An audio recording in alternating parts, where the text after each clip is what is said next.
That's right. Welcome back to the Puck Draw Podcast. I'm Cole, the NHL Music Man Chapman, and I'm here with Lieutenant Dingle D, Destin Edgington. And we are brought to you by Hockey Stops. Make sure you check them out up in Logan and Ogden. I can't say enough good things about Hockey Stops. Oh, without They're a doubt. amazing. Yeah. They're amazing. Actually, that's the only read that we have for tonight. And we are here with Austin Facer with, let's do it with me, Austin, with SLC Puck. I feel kind of dumb. I don't have a cool nickname like you guys though. Music Man and Dude, you gotta get a nickname. Yeah, they just call me SLC Puck guy. I think I guess that works. I think now it's just going to roll into one of those where this whole time on the podcast, I'm just going to end up having to think of one. Yeah, well, Last name's we need Facer, to so- let's blink our minds out until after. We'll chop this. Yeah, absolutely. We'll get it going. Yeah, we'll get it going. So Austin, here we are, man. What's up? Oh my gosh. I mean, it's been quite a journey. A fast one, You too. were, very fast. I mean, you were one of the first podcasts to hit the Utah market. I mean, me and Destin were behind the scenes working on ours when you started yours, and we were working our way up. And yeah, I mean, I've been watching you since like pretty much day one. So I appreciate that. Thank and you. he actually has, because I'm very illiterate when it comes to anything social media wise, so I stay out of that. In regard to that, though, like,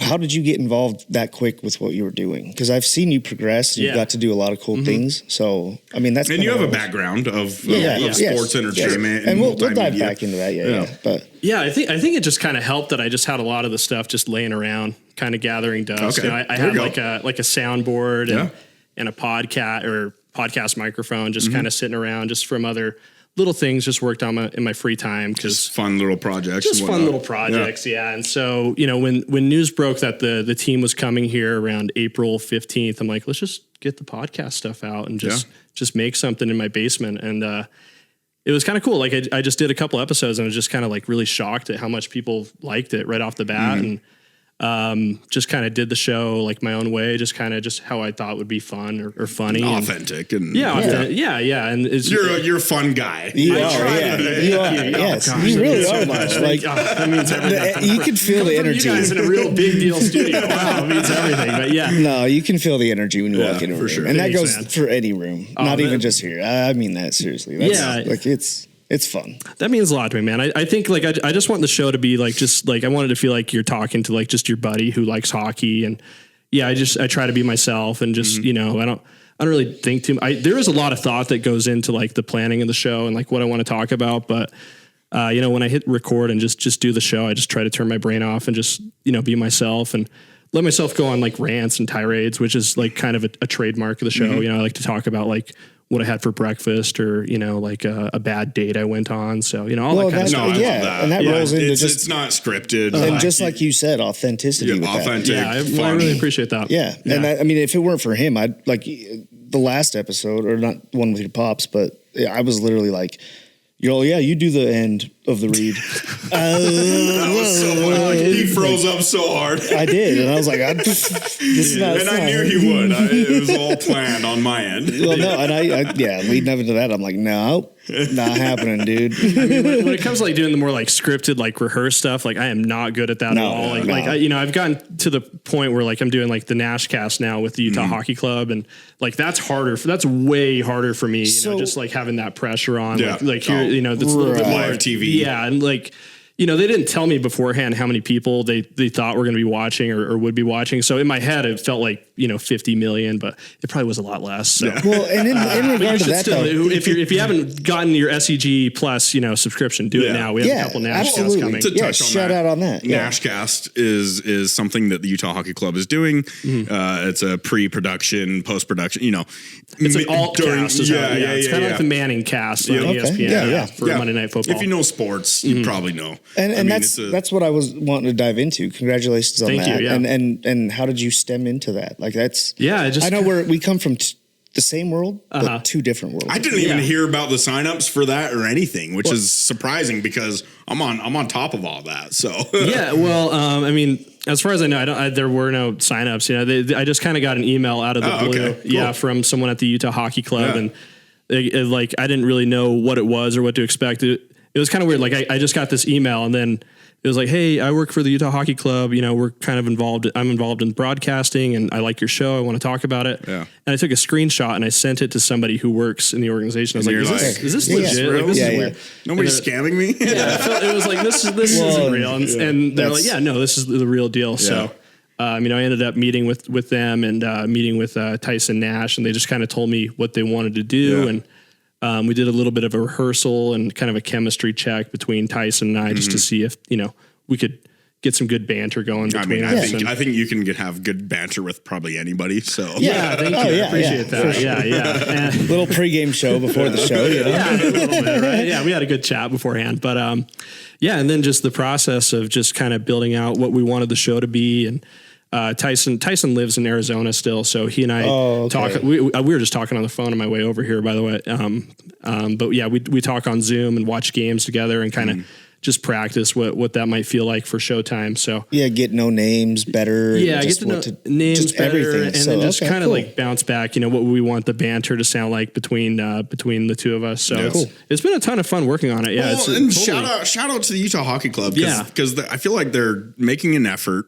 As much as they can to involve a little bit of everybody into the community, into the team and whatnot. I mean, we've obviously done stuff with them. You've done stuff with them. I couldn't be more happy that they're doing that. You know, it's a cool organization. I feel like they're just like really, they're open to trying anything. And I think like a big theme is like I think you see it on the roster too, is there's just like a lot of people around who like finally have like a chance, you know, to like do something big or do, step into like a bigger version of themselves or what they always dreamed of being. And without Mikhail Sergachev is a great example. Like he's never been a number one defenseman. And he's getting this chance. And here he is crushing it. And he's always crushed it. Don't get me wrong, but and not even to take away out of the player aspect of things, but just in the generality of where you're at, like.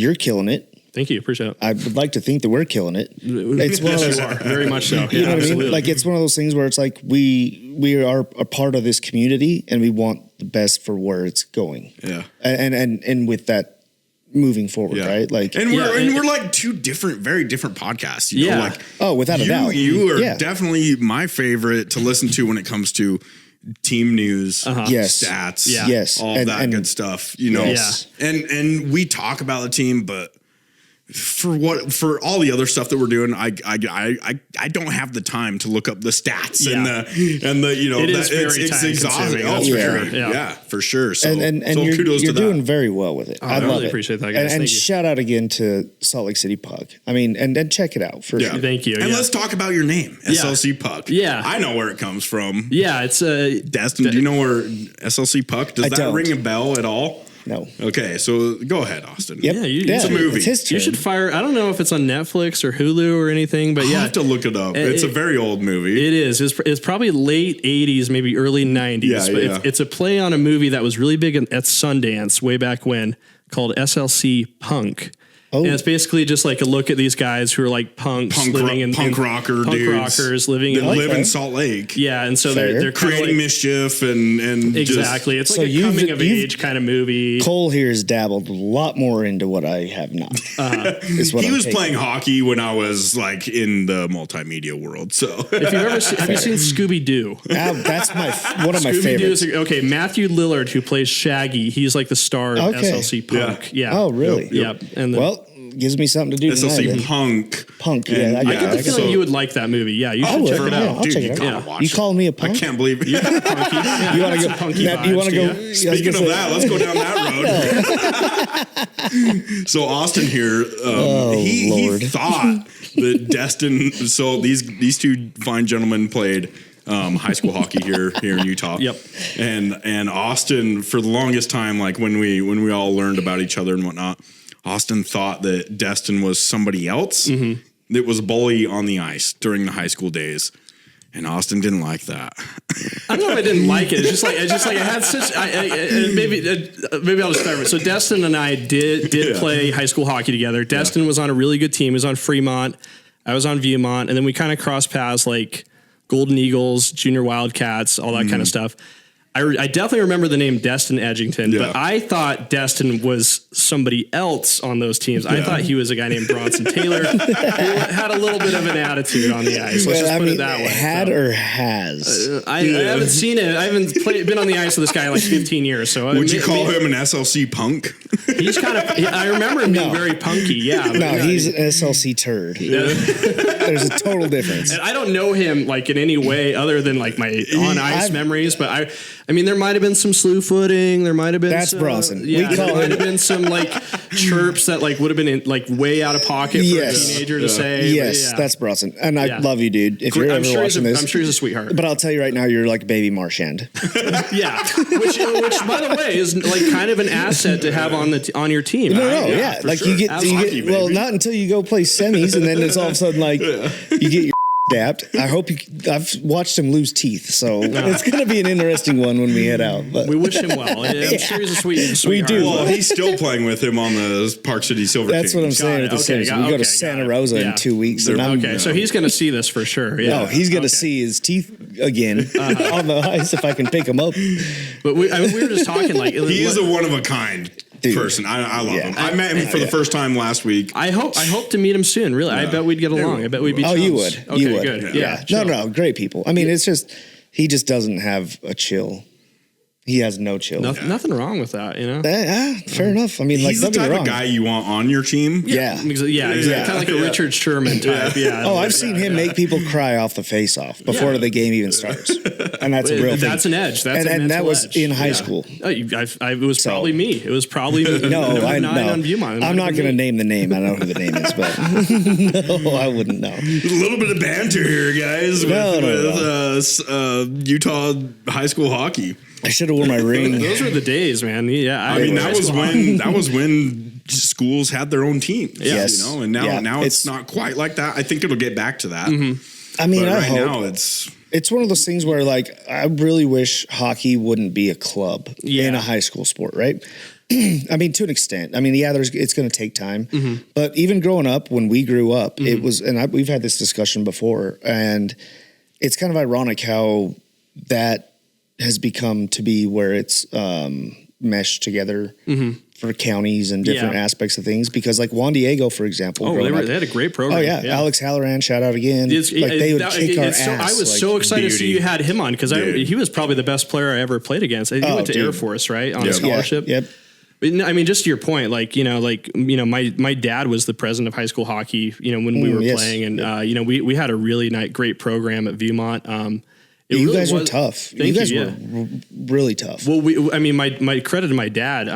He ran like a really great program. He was the trustee too, so we were on the ice probably 2 or 3 times as many times as the other high school teams. We had a class period for hockey that we worked out. We would go.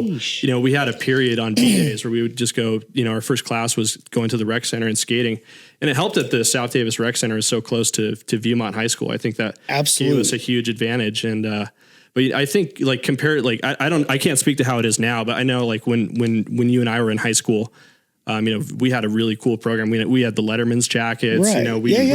It really wasn't that different from like a varsity sport. And we drew great crowds at the rec center too. Right? And so with apples to apples on that, it's like, I mean, it was crazy to me how I'm gonna dive into this, and I hope one day this guy sees this. Okay, I had to leave a little early due to hockey, and this was our gym coach. Okay, yeah.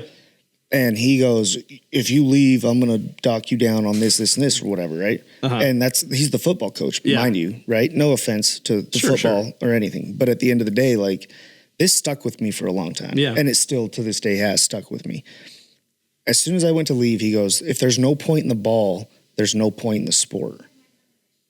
And I looked at it. Definitely has points though, and goals and their scorekeeping. That's a silly thing to say. No point on the ball. There's no point in the sport, right? Like regardless, that's a dumb thing to say. Yeah. So I was like, I need to like think on that overnight. No, and I said something he came up with is I got the sick singer for the hockey kid. Because I've been saying this for a long time, and I actually got my revenge on it. If there's no point on the ball, there's no point in the sport, right? As a football, and I knew where he went with it. And so he's talking a little schmutz on hockey? Big time. What? Oh, yeah, because I had to dip. And I went back with my ring, and I shook his hand, and I was just like, with my ring on and just was like, "Hey, thanks for reminding me of who you are." And bye. You got a singer on him. I did. Yeah, nice. Good for you. I had to, dude. I had to. That's a weird story. Yeah. I remember. His name, I'm not going to say his name, but. And we wish him well, wherever he is, Yeah. right? I hope he's found his happiness in life. Yeah. We had our early morning practices that took a period out. And just for whatever reason, like there was a group of teachers at Viewmont at the rink one day. And I remember they were all kind of gathered around the outside of the rink and they just kind of watched us the whole time. And I remember getting to school that day, and like the teachers just had so much respect, like just seeing us practice and the work that went into. I'm guessing he had just maybe never seen you practice. Yeah. And that's fair. He probably never watched a hockey game in his life. Fair. Yeah. And I get that. Hockey's such a physically, it's a sport. You could take baseball for sure. Baseball, I've played them all. Baseball, you name it, you put it all into one, and it's basically that on blades. I mean, and with that being said, too, I didn't know that Viewmont actually had rink availability. Yeah. Because I've always talked about Brighton, right? Because Brighton does they're PE. right by Conway, Yeah, they do the PE for skating and hockey and stuff, and they were always pretty decent hockey players like Chase McDonald, stuff like that. Yeah. Oh, yeah. I remember that name too. Yeah. Totally. Oh, I'm probably going to pop off a few more that you'll absolutely. recognize. But it's just crazy to think that like that is what develops a play. Yeah.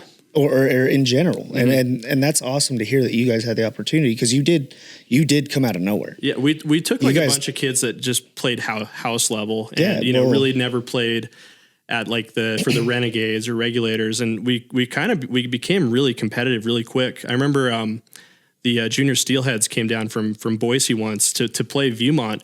We actually beat them, which was like kind of a huge feat. I don't think like a lot of high school teams at that time could have beat a AA team from Idaho. That was a huge deal. That was like a big win for us. Isn't that what kind of rotated and rolled over into the Golden Eagles at that point? Yeah. So we all kind of came out of DCYHA, and then Golden Eagles came out of Davis County Youth Hockey. To turn that into exactly. That. So I was on the first Golden Eagles team. I think we had a midget majors team. We went down to Phoenix for a couple tournaments. So heck yeah, and I saw the rollover, but it was one of those that was just kind of that was the different kind of the graduation. Golden Eagles kind of are the travel team for DCYHA. I like it. Yeah. And like I said, you got a good program there. It just needs to be more edgy. Yeah, for sure. Not like no pun, but Edgington. I've had offers. Checked in with like. I've had offers. What was so weird was like I bumped into one of my former teammates at DCYHA Viewmont, and maybe it's a name you recognize, Jordan Coolahan. I don't know if that. rings Coolahan, yeah, absolutely. He was a stud too. He was fantastic, right? And I bumped into him at a Utah Hockey Club game, and his son was there wearing a DCYHA jersey, nice. And that was so like. And I don't have kids, by the way. I have I'm like a 32-year-old. Weirdo. All three of us. I'm just getting a girlfriend now and like navigating that way. That's hard. I can't imagine like having like a little person in the loop. So it was like he was wearing like a DCYHA jersey, and I told Jordan, cool. I'm like, I remember when we had these jerseys, and you guys were wearing the same number. That's like nostalgia in and of itself. Yeah. Like it's crazy how fast life goes by. Oh, without a doubt. Let's talk about your dad. I know you had. There's a lot of influence there. I know. I know he passed away. Yep. I didn't know condolences. That. I think he. Yeah, where you been? I think he probably passed away about the same time that I'm going to call him my bonus dad because he's my stepdad, but he's my bonus dad. So what was the influence that he had on your life and what you're doing now with SLC Puck and being on a microphone and hockey? Gosh, I hope I don't tear up while I talk about this. But, hey, and that's I can see it. It'll be gold. No, hey, hockey players cry too. It's fine. But like nobody just influenced my life as much as my dad. And he passed in March 2023. He had just a bad fall at home and hit his head, and he had a kidney failure at the time, so he was kind of weak condition. That's kind of how that played out. But my dad was a sports writer at the Deseret News. He covered. University of Utah football, basketball, all kinds of sports for like 25 years. So, he was big time in the sports media scene. He won Sports Writer of the Year 5 times here in Utah. So, you talk to anybody who like works in sports media around here, they know Dirk Facer. Yeah. And, they probably know me too, because I was always right next to him. My dad might know your dad. I don't know. Totally possible. Yeah. Especially that generation for sure. But my dad made his job like a huge part of my life. Like I was always going to Utah football practices with him. Like you know, if you look at like old pictures of like the media scrums with like Urban Meyer, you know, who's the football coach talking to the media, Classic. you will see me in some of those pictures, like little 9-year-old Austin, kind of just in with everybody with an SLC Puck hat on. No, that would be creepy, right? I should go back and edit a few of that. That would be really prescient. Time traveler. Yeah. That would be spooky. You'll see me next to everybody holding their microphones and stuff. So that's awesome. Yeah, I really looked up to my dad, and I wanted a career in sports journalism. So hey, he'd be proud. I think he would. I know too. for a fact he'd be proud. Yeah, I get that all the time, and I'm proud of you, true. and I mean that, and that means a lot to me. Well, and that's why I feel like I have a connection with you because like my dad was in radio, and he got involved into sports music and whatnot, and it was like. Dads are everything. I've been a welder my whole life, and I worked my way up into a design drafting office, but now I'm like, what am I doing? Yeah. You know, after my bonus dad passed away, I'm like, what am I doing? You know, I want to do what I love. Yeah. And so that's how this whole podcast was built. We're all not so different. Yeah, I just take the beating. So. I called him and I was like, I just need somebody who knows hockey. I can run everything else. I know hockey as much as I can. I just go out playing. Punch. I go out and get my kicked and it's fair. So. Well, just to close the loop on like the dad talk, like you know, like growing up, like you know, I got a little bit older, and I did want to follow my dad's footsteps. So you know, I did a lot of like work in sports media. I interned for David Locke, who's the voice of the Jazz on the radio. And I worked, you know, Deseret News, KSL Sports. And he was the one after Hot Rod Hundley. Correct. You know? Yep. Okay. Yep. Oh, exactly. yeah. Yep. So yeah, I've been in the sports media game for quite a few years, and I kind of got out of it to get a job in public relations. I'm a publicist at an ad agency in Salt Lake. And yeah, just when this team came around, I had all this, again, just like I said, just all this podcasting stuff. And I'm like, let's just make something fun. Let's just see what's going on. And it's been pretty wild, the doors that it's opened for me, including sitting here with you fellas. Yeah. Which is I appreciate that. And that's cool. Incredible. Like, because I'm surprised you two haven't crossed paths more than you. Yeah, I know. That's kind of interesting. Yeah. I mean, really. Well, though, I feel like his name is like when I saw your name, I was like, I know that name. Well, and I knew it. I don't know where. I knew it. But I knew it, and I was like, I remember those guys. We could beat the crap out of those guys. Yeah, I remember that. Yeah. No. Sam Kitchen and Jordan Coolahan. I mean, we all kind of grew up in like the same, like not super close to each other, but vicinity. North. So you were up. Yeah, you were up here at a time. Yeah. And then now you're I live in Salt Lake now. Yeah. But it's a small world. Yeah, when you got older, you started like learning, other people from other schools. And for whatnot. sure. And you'd be surprised how full circle hockey community is. Oh, I'm learning that very quickly. Like everybody knows Dave Suter, right? Like, Dave's how the man. could you not know who Dave Suter is? We bring him up all the time. He's Pop's number 2. He rocks. Yeah. I mean, as like psyched as like we are for this team, I can't even imagine how elated he must be. I know.